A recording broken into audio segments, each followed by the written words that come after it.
ನಮಸ್ಕಾರ ಸ್ನೇಹಿತರೆ. ಜೂನ್ ತಿಂಗಳಿನ ಆರಂಭದಲ್ಲಿ ಮುಂಗಾರು ಪ್ರವೇಶಗೊಂಡು ಉತ್ತಮವಾದಂಥ ಮಳೆಯಾಗುವ ನಿರೀಕ್ಷೆ ಇತ್ತು. ಆದರೆ ಜೂನ್ ತಿಂಗಳು ಮುಗಿಯುತ್ತಾ ಬಂದರೂ ಸಹ ಉತ್ತಮವಾದಂಥ ಮಳೆ ಆಗಿಲ್ಲ. ಹಾಗೆಯೇ ಈ ಜುಲೈ ತಿಂಗಳಿನಲ್ಲಿ ಸಾಕಷ್ಟು ಮಳೆಯಾಗುವ ನಿರೀಕ್ಷೆಯನ್ನು ಹವಾಮಾನ ಇಲಾಖೆಯವರು ಹೇಳುತ್ತಿದ್ದಾರೆ. ಮುಂದಿನ 4 ದಿನಗಳಲ್ಲಿ ಹಾಸನ, ಚಿಕ್ಕಮಗಳೂರು, ಶಿವಮೊಗ್ಗ, ಉಡುಪಿ, ಕಾರವಾರ, ದಕ್ಷಿಣ ಕನ್ನಡ ಹಾಗೂ ಬೆಳಗಾಂ ಜಿಲ್ಲೆಗಳು ಸೇರಿದಂತೆ ಸಾಕಷ್ಟು ಜಿಲ್ಲೆಗಳಲ್ಲಿ ಉತ್ತಮವಾದಂಥ ಮಳೆಯಾಗಲಿದೆ ಎಂದು ಹವಾಮಾನ ಇಲಾಖೆ ಈಗಾಗಲೇ ಮಾಹಿತಿಯನ್ನು ನೀಡಿದೆ.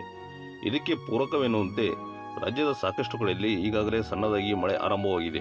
ಮಡಿಕೇರಿ, ಕುಶಾಲನಗರ ಭಾಗಗಳಲ್ಲಿ ಈಗಾಗಲೇ ಉತ್ತಮವಾದಂಥ ಮಳೆಯಾಗುತ್ತಿದ್ದು, ಅಲ್ಲಿ ಸಾಕಷ್ಟು ಪ್ರಮಾಣದಲ್ಲಿ ಮಳೆ ಈಗಾಗಲೇ ಸುರಿಯುತ್ತಿದೆ. ಇಲ್ಲಿ ವರ್ಷದ ವಾಡಿಕೆಗಿಂತ ಉತ್ತಮವಾದ ಮಳೆಯಾಗಿದೆ ಎಂದು ಹವಾಮಾನ ಇಲಾಖೆ ಈಗಾಗಲೇ ತಿಳಿಸಿದೆ. ಕಳೆದ 3-4 ವರ್ಷಗಳಿಂದ ಗಮನಿಸಿದರೆ ಸರಿಯಾಗಿ ಜೂನ್ ತಿಂಗಳ ಆರಂಭಕ್ಕೆ ಮುಂಗಾರು ಪ್ರವೇಶವಾಗುತ್ತಿಲ್ಲ. ಜುಲೈ ತಿಂಗಳಿನಲ್ಲಿ ಮುಂಗಾರು ಉತ್ತಮವಾಗಿ ಸುರಿಯುತ್ತಿದೆ. ಆ ವಾಡಿಕೆಯಂತೆಯೇ ಸಹ ಈ ವರ್ಷವೂ ಸಹ ಆಗಬಹುದು ಎನ್ನುವ ನಿರೀಕ್ಷೆಯನ್ನು ರೈತರು ಹೊಂದಿದ್ದಾರೆ. ಭಾರತ ಕಳೆದ ಬಾರಿ ಎಲ್ನಿನೋ ಎಫೆಕ್ಟ್ನಿಂದಾಗಿ ಭೀಕರವಾದಂಥ ಬರಗಾಲಕ್ಕೆ ತುತ್ತಾಗಬೇಕಾಯಿತು. ಆದರೆ ಈ ಬಾರಿ ಲಾನಿನೋ ಎಫೆಕ್ಟ್ನಿಂದಾಗಿ ಉತ್ತಮವಾದಂಥ ಮಳೆಯಾಗುವ ನಿರೀಕ್ಷೆ ಇದೆ ಎಂದು ಹವಾಮಾನ ಇಲಾಖೆ ತಿಳಿಸಿದೆ.